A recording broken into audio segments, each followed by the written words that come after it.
শুভ দুপুর, রবিবারের দুপুরবেলা। আজকে আমার একদম শরীর ভালো নয়, দেখতেই পাচ্ছ। ঘি দিয়ে আর আলু সেদ্ধ দিয়ে আমার ছেলেকে ভাত খাওয়াবো আজকে। আজকে আর ভালো লাগছে না, অনেক কাচাকুচি করেছি, মাথা ঘষলাম, একদম শরীর আমার ভালো নয়, কিন্তু কি করব, করতে হবেই। আর একটু চাটনি একসঙ্গে করা থাকে, চাটনি আর এই যে পাঁপড় ভেজেছি, তাও দেখো না পুড়ে পুড়ে গেছে কতগুলো পাঁপড়।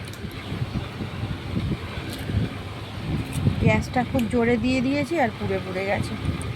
আমি বললাম বাবু তুই আজ ঘি ভাত খেয়ে নে, কী করবো। আমার ছেলের এমনি কোনো ঝামেলা নেই, তুমি ঘি ভাত দিলেও সই, না দিলেও সই। হ্যাঁ, তবে দেরি হলে হলে একটুখানি প্রবলেম হয়।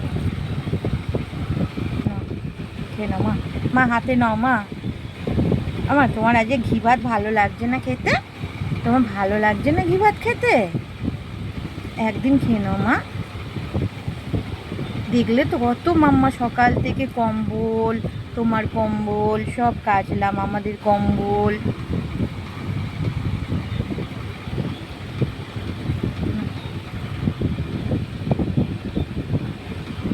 একটু চাটনি দিয়ে খাবে? এই সাইডটায় দিই চাটনি দিয়ে। তুমি তো দেখলে বসে বসে, তুমি কার্টুন খেয়েছিলে, আমি তো কাজ করছিলাম না। তুমি দেখো নি মা, আমি কাজ করছিলাম যে।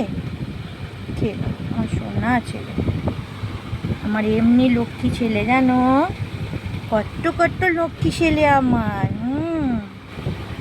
কত কথা শুনে মাম্মার, মাম্মার বুঝিয়ে বললেই ও কথা শুনে নেয় না মা। না। নেবে পাঁপড় নেবে? আচ্ছা না, একটু জল খাইয়ে দি।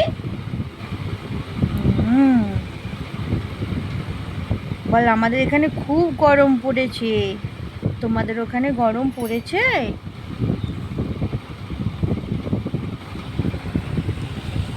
তো এতটুকুই আমার ছেলের খাওয়া দাওয়া, বুঝতেই পারছো আজকে খুব কষ্ট।